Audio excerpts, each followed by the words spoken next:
A big report just came out today, and it could change the Las Vegas Raiders' chances of getting a new quarterback. Based on what I've heard, the hottest name in free agency right now is Sam Darnold. Now, I know a lot of people might not agree with that. Many don't see Darnold as the perfect quarterback for their team, and honestly, I get it. I'm not completely sold on him either. But let's not forget, people weren't too excited about Baker Mayfield when he joined the Rams. He ended up on a one-year deal with the Buccaneers because even they weren't sure about him. But he proved himself, and now he's their franchise quarterback. We've seen this happen before with other QBs like Geno Smith, and some believe Darnold could be the next success story. Right now, several teams need a quarterback, and many are interested in Darnold. Take the Los Angeles Rams, for example. They might be willing to move on from Super Bowl-winning Matthew Stafford just to bring in a younger QB like Darnold. At 27, he still has a lot of years left in the NFL, and his best football could be ahead of him. Believe it or not, Sam Darnold is currently one of the most talked-about names for teams looking for a quarterback. The Las Vegas Raiders are definitely in the mix, but today, some bad news dropped. It looks like the Minnesota Vikings are planning to bring back their own quarterback, which could shake up the market. Oh, and here's something important. The NFL's franchise tag period officially started today. From now until March 4th, teams can use the franchise tag or transition tag on players about to become free agents. That means big names like T. Higgins from the Bengals could be locked down soon. The Bengals have already made it clear they're not letting T. Higgins go. They're planning to use the franchise tag on him, which means he won't be hitting free agency. The Vikings also have options. They could franchise tag either Sam Darnold or Byron Murphy Jr. if they want to keep them. Other teams, like the Chiefs with Troy Smith or the Raiders with Trayvon Moehrig, could do the same. But here's the catch. When you franchise tag a player, you have to pay them a salary that matches the average of the top 10 players at their position. That means they become one of the highest-paid players on the team. Since the franchise tag period started today, many player contracts also officially expired. And this is where things get interesting. Dan Graziano from ESPN, a well-known insider, reported that the Vikings made a key move with Byron Murphy's contract. Originally, Murphy's deal was set to expire today, 23 days before the new league year. But instead, the Vikings pushed that date back to the day before the league year begins. Why does that matter? Because now they can't use the franchise tag on him since the deadline will have already passed. So why would the Vikings do this? Simple. They want to keep Murphy but also need to save their franchise tag for someone else. And according to reports, that player is Sam Darnold. Remember, NFL teams can only franchise tag one player. So if the Vikings see Darnold as a must-keep player, they had to find another way to keep Murphy around. By pushing back his contract deadline, they give themselves more time and flexibility to work out a deal. This move also sends a message to Murphy. We want you here, but we have to use our tag on Darnold. And that makes sense because Murphy had a great season, proving himself as a top 5 cornerback. The Vikings have a tough decision to make. They don't want to let Byron Murphy walk away, but they also don't want to lose Sam Darnold. And, according to reports, it looks like they plan to use the franchise tag on Darnold. For the Las Vegas Raiders, this changes everything. If the Vikings tag Darnold, the Raiders won't be able to sign him as a free agent like they had hoped. Instead, they would have to trade for him, likely giving up valuable draft picks. Now, this doesn't mean the Vikings are keeping Darnold forever. There's a chance they tag him just to trade him later. In fact, that might be the smartest move for them. If they're not committed to Darnold long-term, they could also trade rookie QB J.J. McCarthy, who still has a lot of value. Either way, the Vikings need to decide which quarterback they want to build around. But one thing is clear. They won't let Darnold go for free. If the Raiders really wanted Darnold, they'd have to make a move. And even if fans aren't sold on him, NFL general managers think differently. In this league, if you have a top 15 quarterback, you're likely making the playoffs. If you don't, your team struggles, and after 2 or 3 losing seasons, the GM is out of a job. That's why Raiders GM Tom Telesco might see Darnold differently. Just look at what happened with Baker Mayfield. The Buccaneers took a chance on him, and now they've made the playoffs every year since. Could Darnold be that kind of success story for the Raiders? At this point, though, it doesn't look like Darnold is a realistic option. If the Vikings franchise tag him, the Raiders will have to look elsewhere. And honestly, I'm fine with that. If I were making the decision, I'd go in a completely different direction. If I were the Las Vegas Raiders, I wouldn't go all in on a long-term deal for Sam Darnold. Instead, it makes way more sense to focus on a proven veteran, someone like Matthew Stafford or Aaron Rodgers. A short-term move like that gives the team a real chance to win right now rather than spending 4 or 5 years trying to develop Darnold. Let's look at the big picture. The Raiders already have a stacked coaching staff. You've got Pete Carroll, a Super Bowl-winning coach, Chip Kelly, who's won at the highest levels, and Patrick Graham, who's been solid for years as a defensive coordinator. Even if you're not a big believer in Graham, remember, Pete Carroll is a defensive genius. With Carroll running the defense and Kelly calling the shots on offense, this is one of the best coaching staffs in the NFL. Now, if the Raiders bring in an experienced high-level quarterback, one who has already played at an elite level, this team could go all in for the next 2 to 3 years and actually compete for a Super Bowl. And there's a reason why the Raiders should take advantage of this window right now. Some of the young players on the team are still on their rookie contracts, but eventually they'll need massive paydays. Take Jackson Powers Johnson, for example. He could become the highest-paid center in the league one day. Brock Bowers? He's likely to be the highest-paid tight end at some point. Once teams start paying players big money, it gets harder to build a complete roster. That's why the smartest move is to strike now, before those big contracts start weighing the team down. Raiders franchise tag options. The Raiders do have a few options when it comes to using the franchise tag. But to be honest, I wouldn't tag any of these guys. The most realistic option would be Trayvon Moehrig. If the team franchise tagged him, it would cost around $19.6 million per year. He's probably the only player on the team right now who would even make sense for the tag. A lot of fans, not just Raiders fans, don't really watch game film. Instead, they focus on stats like interceptions, touchdowns, or sacks. But numbers don't tell the full story. Take Trayvon Moehrig, for example. He's easily one of the top 3 to 5 safeties in the NFL. He dominated this past season, yet many people still don't give him the credit he deserves. The Raiders' secondary was actually really solid, even with all the injuries they dealt with. And Moehrig, he was the leader of that defense in the backfield, the guy holding everything together. So, does he make sense for the franchise tag? Absolutely. It would cost the Raiders $19.6 million, and if they don't tag him, he's likely to get a contract somewhere north of $16 million per year anyway. Of course, there's always the risk that the Raiders could lose him, but playing in Las Vegas has one major advantage: no state income tax. That could make a big difference in contract talks. So, how much is Moehrig actually worth? Let's compare. Budda Baker is making $18 million per year, and while he might be slightly better than Moehrig, the gap isn't huge. Xavier McKinney just signed a deal for $16.75 million per year, but most would agree that Moehrig is the better player. Antoine Winfield Jr. is currently the highest-paid safety at $21 to $22 million per year, with Derwin James right behind him. Given these numbers, Moehrig will probably land a deal somewhere between $17 to $20 million per year. What about other franchise tag options? Outside of Moehrig, the Raiders don't have great franchise tag candidates.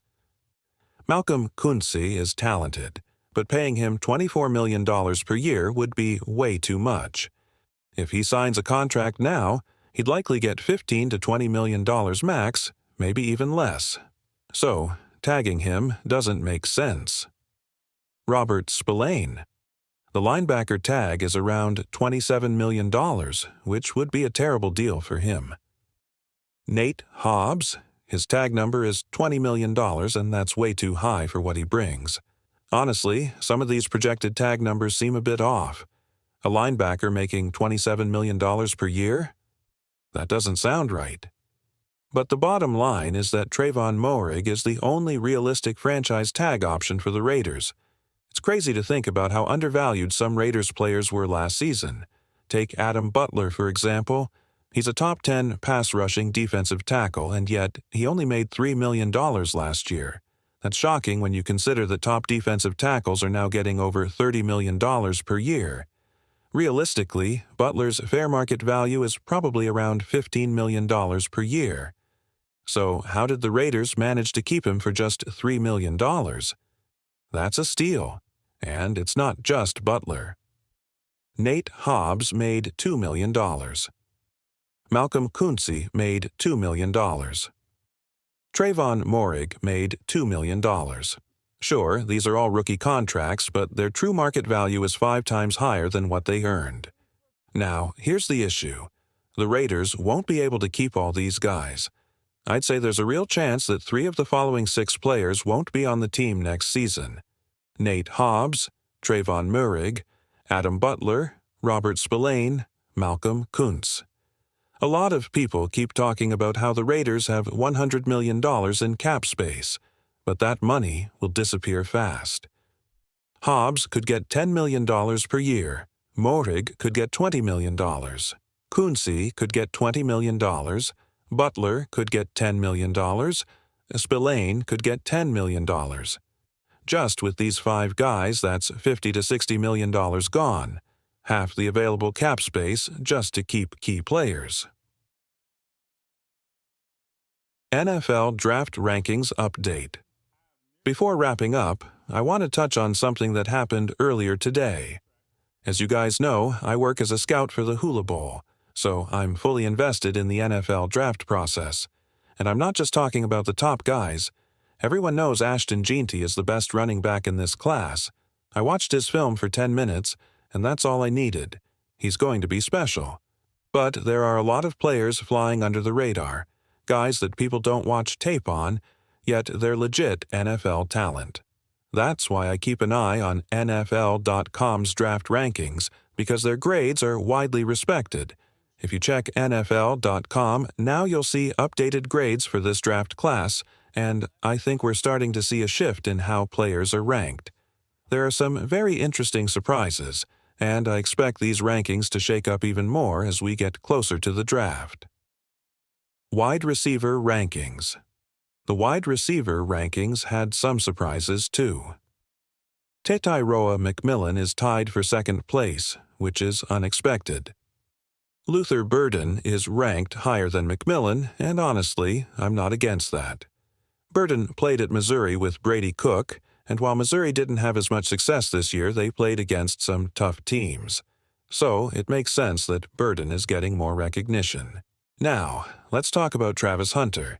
He's ranked as the #1 cornerback, but I still believe Hunes is going to be the first player drafted. If Hunes played only wide receiver, I'd say he's the best WR in this class. Honestly, if I were the Raiders, and he was available at pick number 6, I'd draft him just to play wide receiver. He's got Jamar Chase-like talent, but even faster and more explosive. Let's not forget, he was the #1 overall recruit coming out of high school. He's dominated at every level. He's one of the most electric playmakers in this draft, along with Ashton Jeanty. Quarterback rankings. Now, here's where things get really interesting. The quarterback grades are surprisingly low across the board. Cam Ward, 6.39, Shadur, Sanders, 6.3, Jackson Dart, ranked number 3, Quinn Ewers, number 4, Dylan Gabriel, number 5, Jalen Milroe, a couple of surprises. Will Howard is ranked lower than expected. Kyle McCord is also ranked lower than people projected. It'll be interesting to see how these rankings change as the draft gets closer. Running back and offensive line rankings. The running back rankings also had some unexpected changes. Trevayon Henderson is ranked RB2. But the biggest shock, Caleb Johnson is ranked way lower than expected. I had Caleb Johnson as my running back 2, but NFL.com ranked him much lower.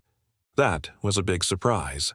And finally, before wrapping up, the offensive line rankings had some shifts too, but I'll get into that in the next section. Offensive line rankings and surprises. I posted about this on Twitter, so if you follow me there, you might have seen it. I talked about our man Mumo from Missouri, a player who, if he were 6 feet 4 inches or 6 feet 5 inches, would be the #1 offensive tackle in this class without question. And guess what? NFL.com actually ranked him as the #1 tackle, which doesn't surprise me at all. Now, Mumo is only 6 feet 3 inches, so there's a debate about whether he can actually play offensive tackle in the NFL. Should a team draft Mumo as a tackle? If I had pick number 19 and needed a tackle, I'd draft him without hesitation. I get that 6 feet 3 inches is not the ideal height for a tackle, but sometimes a player is just an exception to the rule, and I believe Mumo is that guy. But would I take him at pick number 6? That's a tough call. It might be too risky that high. If I wanted a safer tackle pick, I'd probably go with Josh Simmons from Ohio State instead. He's had real success at tackle and is more of a proven player at that position. That said, Mumo has the best tape in the class, no doubt. Other offensive line rankings NFL.com ranked Mumo as a tackle, not a guard, which is interesting. Here are some other rankings. Kelvin Banks, #2 tackle, Will Campbell, #3 tackle. I personally think he'll play guard in the NFL. Donovan Jackson and Tyler Booker, top 2 interior linemen. Both earned a 6.4 grade, which is really solid. Josh Connerly, #4 tackle. Josh Simmons, #5 tackle. Olu Fashanu, #6 tackle. Anthony Belton, #7 tackle. A sleeper pick, Anthony Belton. I think Belton will go higher than people expect. If he plays guard, I see him becoming a top 2 guard in his rookie year. If he stays at tackle, I think he can be a long-term starter. Concerns about Wyatt Milliam. One player I'm not as high on anymore is Wyatt Milliam. At first, I liked him, but after watching him at the Senior Bowl, I noticed he struggled against power. He had some good reps, but at times he got pushed back, which is a concern for an offensive lineman. Defensive end rankings. Now, let's take a quick look at the defensive ends. Abdul Carter, #2 overall player. Mel Williams, Mike Green, and Shamar Stewart, all ranked closely behind James Pierce Jr., 6.4 grade, putting him in the top group. All of these players are very close in skill level, so it'll be interesting to see how teams value them as the draft gets closer. Is Abdul Carter really the best edge rusher? According to the rankings, Abdul Carter is the #1 edge rusher in this draft class, but to be honest, I don't 100% agree with that. Yes, Carter is great, but I don't think he's that much better than the next few guys on the list. For example, I personally really like James Pierce Jr. as the #2 edge rusher, but it's hard to rank him there because he hasn't produced as much as some of the others. Now, don't get me wrong, Pierce is built differently, but the issue is his motor. He doesn't always hustle to finish plays. He doesn't always chase down opponents the way elite edge rushers do. At Tennessee, this was clear. He's super talented, but he doesn't always have that relentless energy that separates good players from great ones. In the stat breakdown. On paper, Carter has better stats overall, but if you look at per-snap numbers, James Pierce Jr. actually has the best stats in all of college football. Why?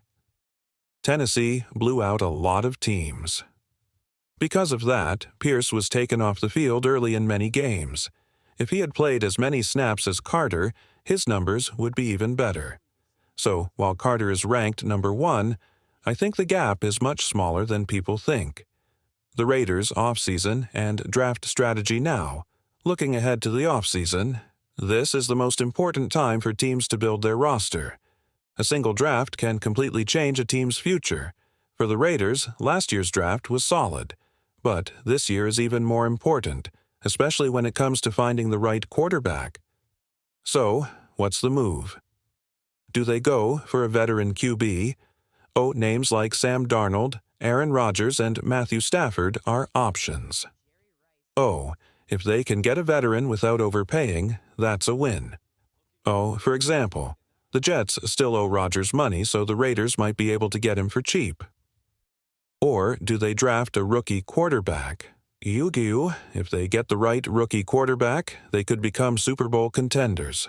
Oh, but if they draft a bust, they could be stuck rebuilding for 3 to 4 more years.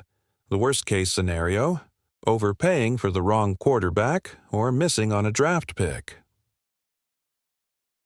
Yeah, what do you think? That's it for this breakdown. Now, I want to hear from you. Who should the Raiders draft at quarterback? Who are your biggest steals in this draft class? Drop your thoughts in the comments, hit that thumbs up, and subscribe for more. See you next time. Blast off.